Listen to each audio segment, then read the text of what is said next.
Yaskawa.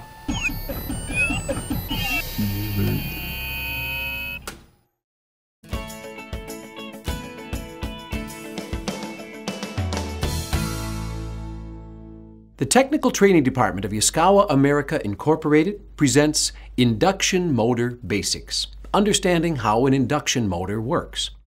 Hi, I'm Steve Kaler. Three-phase induction motors are the most commonly used AC motors around. You'll find them in literally thousands of applications.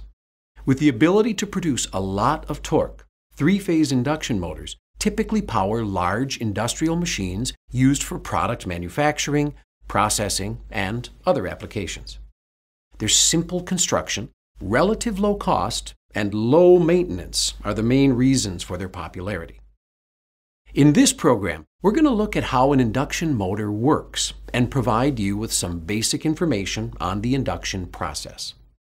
We're going to start by listing the components that make up a three-phase induction motor.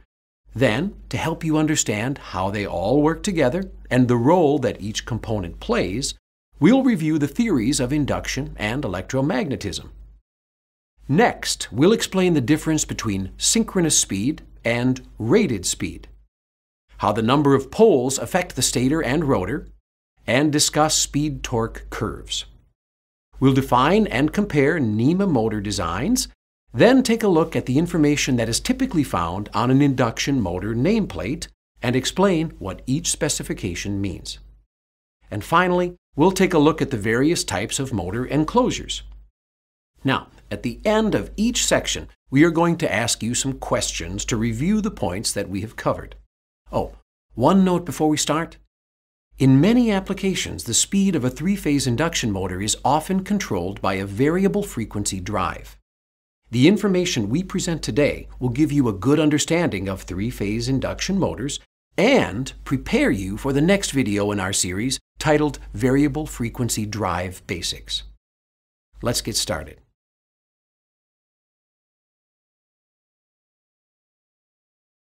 Let's start by identifying the components of a typical three-phase squirrel cage type induction motor. Inside the stator frame of the motor are the stator and the stator windings. The stator is made up of a series of stacked, insulated, and compressed iron slices with cutouts or slots through which we run the stator windings. We use stacked metal slices to reduce electrical losses in the system. Centrally located within the stator is the rotor. The rotor is basically a cylinder with an iron core, which is also made up of laminated slices, just like the stator. The rotor has conducting end caps on each end and conducting bars running through the slots in the laminated slices that connect to the end caps. The result is a rotating cage that looks similar to a squirrel cage. That's why induction motors are commonly referred to as a squirrel cage motor. The rotor is attached to the motor shaft. Bearings support the motor shaft, allowing the shaft and rotor to rotate as it remains centrally positioned within the stator enclosure. The shaft transports the mechanical energy created from the rotor to the load, and an air gap between the stator and rotor eliminates any physical contact between the two components. Protecting the components is the enclosure, which consists of the motor frame and the end bells. The end bells contain bearings which allow the rotor shaft to turn freely on its axis. Now, the type of enclosure can vary depending on the motor's application. We'll talk more about the different types of enclosures later. All right, before moving on, here's the first question. What are the two major components of an induction motor? The answer is the stator and the rotor. These components work together to convert electrical energy into mechanical energy.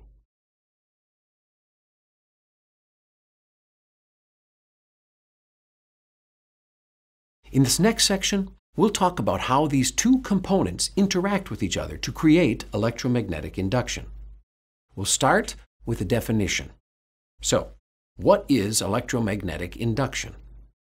Electromagnetic induction is a process in which current is created in a conductor by moving it through a magnetic field, or by having the magnetic field move or change around a stationary conductor. In a three-phase induction motor, the stator produces the varying, or to be more exact, rotating magnetic field needed to initiate and maintain the induction process. And let's look at how that's accomplished. As we described earlier, the stator has a core of individual laminated plates that are laminated together. These plates have slots in them, which allow insulated electrical windings to pass through the core. The stator windings are distributed around the stator in such a way that when current flows through them, the stator produces a magnetic field. To better understand how the magnetic field is produced, think about the electromagnetic demonstration you may have seen back in science class. An insulated copper wire is wrapped around a nail. When voltage is applied across the wire, current flows through it, and the nail becomes an electromagnet. In this case, you can think of the nail as the stator's core and the copper wire as the windings. Certain metals, such as iron, like this nail, have magnetic properties where the atoms are randomly oriented. This random scattering of atoms cancels any natural magnetic field. But when current is passed through the coil of wire, it produces a magnetic field which forces the atoms to align in the nail. These aligned atoms combine to produce a strong magnetic field from the nail. And the same is true of the stator's core. Three-phase induction motors use balanced three-phase power. The phases are electrically separated from each other by 120 degrees. When you apply alternating current, or AC, the flow of electrons reverses direction halfway through the cycle. To understand how quickly this happens, remember that the standard AC power frequency in North America is 60 Hertz. And that means that current flowing through the stator repeats one electrical cycle every 16.6 milliseconds. And that's faster than the blink of an eye. Here's an example of a simplified model. You can see that the stator is mechanically stationary, but when we combine three-phase alternating current with the correct placement of the stator slots, we create a rotating magnetic field. Now let's look at the rotor and see what role it plays in the induction process. The rotor, with its iron core, conducting bars, and conducting end caps, is constructed to conduct electromagnetic current. As the stator's magnetic field rotates, it induces voltage in the bars of the rotor. As the rotor bars are shorted at both ends using end rings, there is now a closed path for the flow of current in the rotor bars. This, in turn, aligns the atoms in the iron cores of the rotor to produce its own magnetic field, which opposes the magnetic field produced by the stator. This happens because any induced electromotive force always produces current that opposes the force of the source magnetic field. So, the rotor's magnetic field opposes the stator field, which causes it to repel from like poles and attract to opposite poles. This causes a constant chase as the rotor is attracted and repelled by the rotating magnetic field of the stator. We've covered the stator and the rotor, and we have seen how each has their individual function in the induction process. But for induction to take place, there's a third element needed, and that's relative motion. Generally speaking, relative motion is a calculation between the speed of one moving object relative to the speed of another moving object. In this case, the relative motion between the rotating magnetic field of the stator and the rotating rotor. As you can see, the rotor rotates slower than the stator. How much slower depends on the motor's external load and how much energy is lost internally from friction, induction leakage, and other causes. Now, here's another question. Is the rotor connected to the three-phase incoming power? The answer is no. The stator creates a rotating magnetic field, which induces a voltage in the rotor bars, which are shorted on the ends. That allows current to flow in the rotor, which then creates its own opposing magnetic field to the stator field.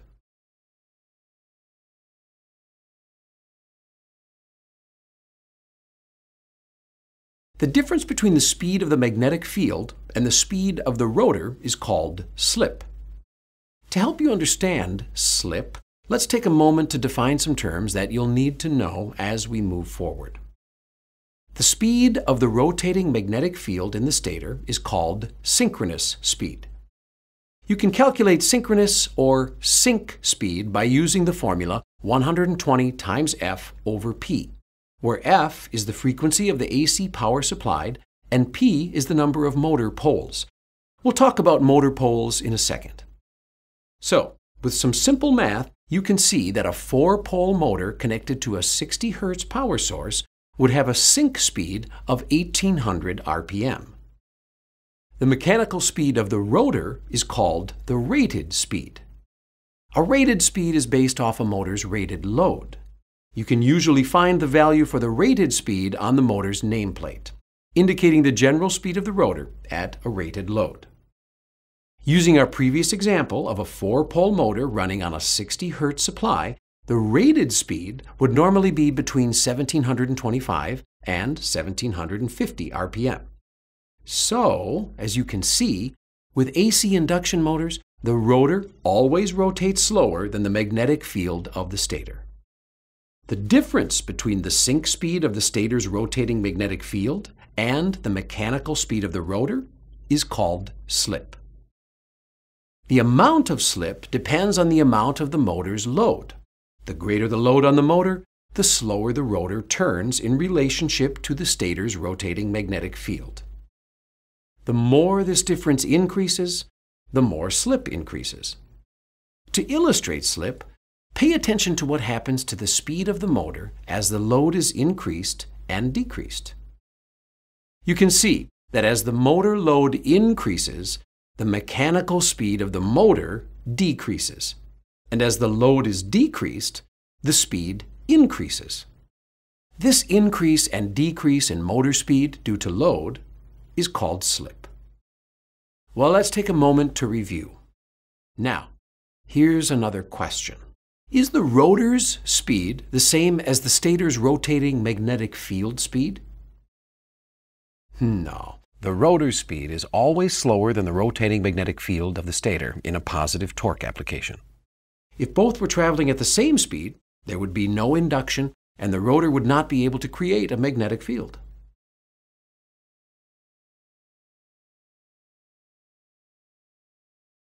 Induction motors can be constructed to handle various loads and various speeds.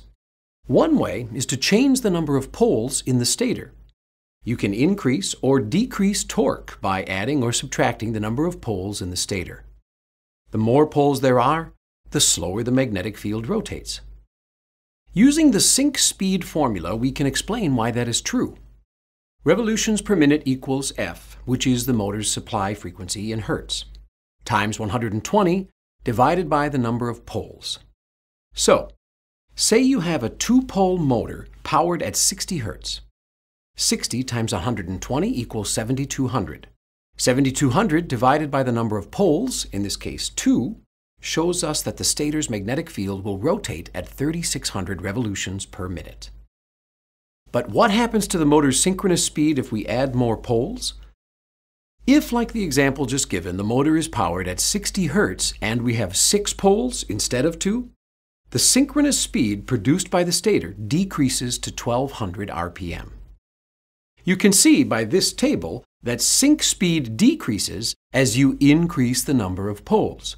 So, high torque induction motors have slower sync speeds and lower torque motors of the same size have less torque and higher synchronous speeds. One thing to note, as pole count increases, so does the cost of manufacturing. So most induction motors are 2- or 4-pole configurations. If more torque is needed, most people will opt for a physically larger motor instead of using a 6- or 8-pole machine. Well, it's time for yet another quiz question. If we have a motor with a rated speed of 1774 RPM, how many poles does it have? And the answer is 4 poles. We know that our rated speed is going to be a little bit less than our sync speed. Looking at this table from earlier, we see that a 4-pole motor has a sync speed of 1800 RPM. This tells us that if we include slip, we are around 1774 RPM.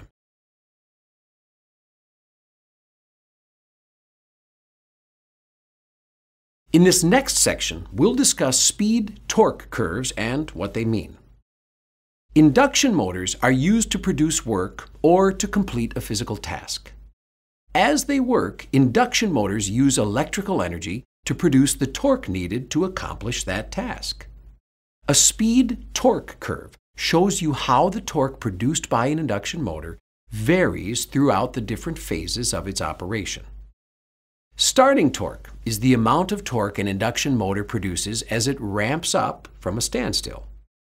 Looking at this example of a speed-torque curve, we can expect the starting torque to be about 150% of rated torque. Pull-up torque is the amount of motor torque available as the motor accelerates toward its rated speed. If the motor's pull-up torque is less than the amount required to accelerate the load, the motor will never reach its rated speed. As the motor continues to accelerate toward its rated speed, it encounters its breakdown torque. Breakdown torque is the greatest amount of torque a motor can generate. When the motor has accelerated itself to its rated speeds, the motor should be producing between 80 to 100% of its rated torque. That is, of course, if the machine has been designed properly. Now let's look at our example again, but this time let's pay close attention to the motor torque. As the load is increased and the motor's speed decreases, the amount of torque produced by the motor increases. Watch it follow this line. You can see that torque and current are proportional. That means an induction motor draws more current as you increase the load. So, as the load increases, it increases the amount of current that the motor draws and, consequently, the amount of motor torque produced. Okay, let's look at another example. Let's say the machine load gets very large, so large that it causes the motor to produce torque near the motor's breakdown torque rating, and then beyond it. You can see as the load increases, the amount of torque increases and follows this curve. Because of this, the speed of the motor begins to decrease and the amount of current flowing to the motor increases. Current flow in the rotor begins to decrease as the rotor becomes saturated. This decays the rotor's magnetic field and causes the motor to slow down or stall. Even though the current is decreasing in the rotor, the current in the system as a whole is going to increase. When the motor slips beyond its breakdown torque, it begins to produce less torque, which then causes the motor speed to decrease even more and in many cases stall.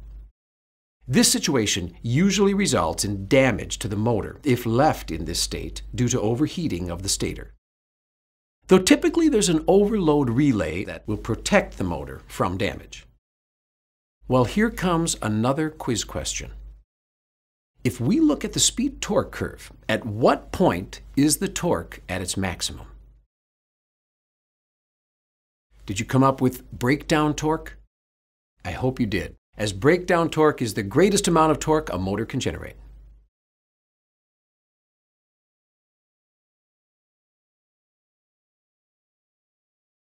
Now let's discuss the NEMA design types and why they are important. An organization called the National Electrical Manufacturers Association, or NEMA, establishes technical standards for the manufacturing of electronic products. NEMA has established standards for 4 different designs of electrical induction motors, which are A, B, C, and D, respectively. Each standardized design has unique speed, torque, and slip capabilities depending on the work they perform. NEMA Design A motors are allowed a maximum slip of 5%. They are similar to Design B motors in respect to torque output. However, these motors are not limited on their starting current. This allows for lower winding impedance, which in turn lowers stator resistance, making Design A one of the most efficient motors from an energy standpoint. Design A motors often offer greater breakdown torque than Design B. Centrifugal fans and pumps are typical Design A applications. NEMA Design B motors are the most commonly used induction motors in the industry. They have a maximum of 5% slip and speed-torque characteristics that are similar to Design A motors, but with a NEMA-mandated limit to their starting current. Because they can provide good pull-up torque, Design B motors are used in a wide variety of applications. Design B motors can also take impact or burst loads at full speed without stalling. Applications using NEMA Design A and B motors are best suited for drives, a topic that will be covered more in our next installment with Drive Basics. A NEMA Design C motor also has a maximum of 5% slip. Design C motors are built to power equipment requiring high breakaway torque, like positive displacement pumps and conveyors.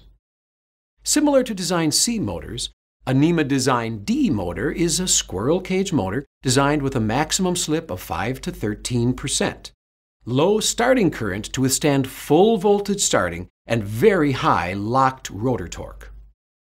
Like Design C motors, you'll find Design D motors powering equipment with high starting torque requirements like cranes or hoists. Design D motors are also well suited to high impact load applications like stamping presses. All right, before moving on, here is another review question. Which NEMA Design motor will be the best for a fan or pump application? The answer? Design A and Design B are both suitable for this application due to their low amount of slip and high breakdown torque.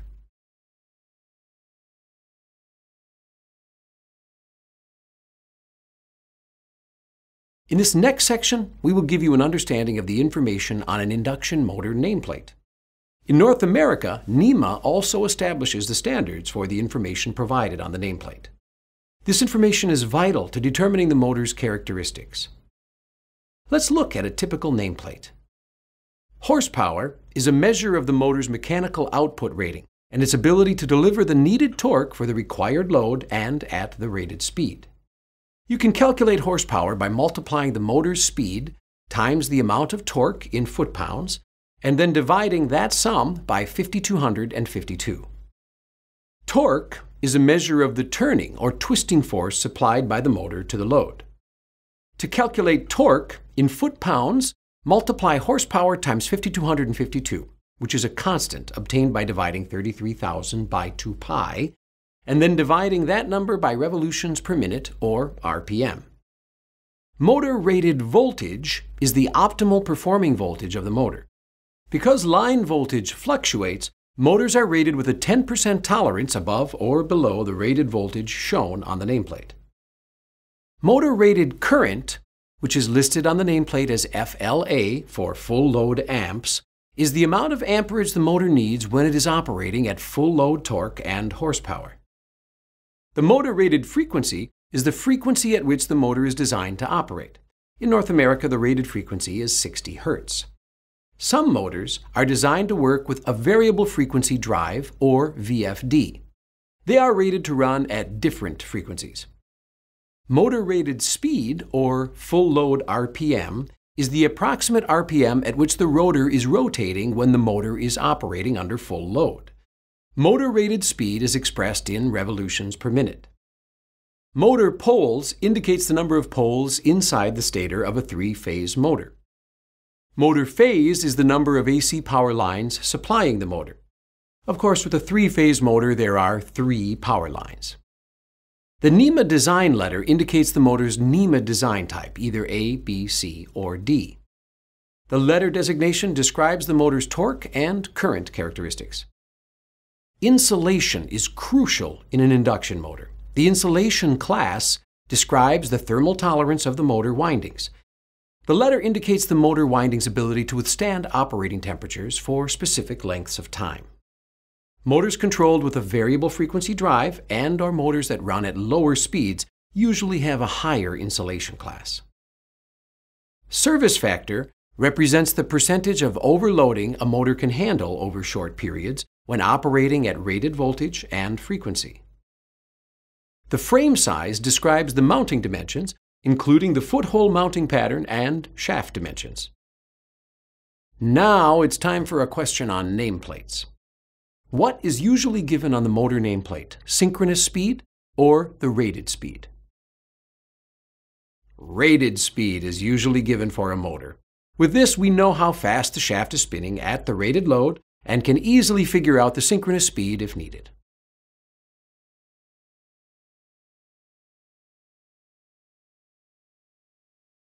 Standards have been established by NEMA for the types of induction motor enclosures.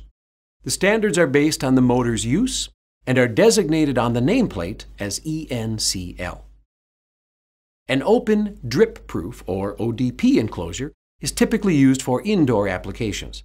The open drip-proof enclosure allows outside air to circulate over the windings while preventing any liquid from entering the enclosure within 15 degrees from vertical.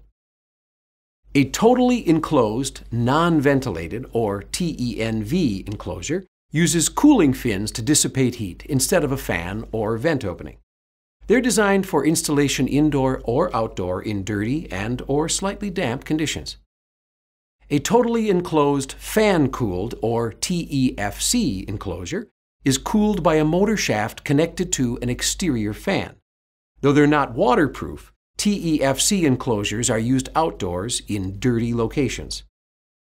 And the final type is a totally enclosed blower-cooled, or TEBC enclosure, which is cooled through forced convection by a rear-mounted blower. You'll find TEBC enclosures in both indoor and outdoor applications. Other types of induction motor enclosures include totally enclosed air-over, totally enclosed washdown, explosion-proof enclosures, and hazardous location enclosures. And now, here comes our final question. What does TENV stand for? TENV stands for Totally Enclosed Non-Ventilated. Very good. TENV enclosures are designed for damp and dirty environments. As I mentioned at the beginning, this program is just a basic introduction to how AC induction motors work. There's much more to learn, and a good place to do that is at yaskawa.com. Well, we've come to the end of this training program, but it definitely isn't the end of our commitment to make Yaskawa drives and motion products the best in the industry. The commitment to quality continues in the way we work with our customers and with our vendors. It's in the way we train our associates. It means we deliver product on time. We answer questions quickly, and we never say we can't. Yaskawa quality is reflected in the effort our associates bring to work every day. To us, quality means doing everything we can to make our customers, partners, and employees experience a great one. We commit to that. We make it happen. We can because to us, it's personal.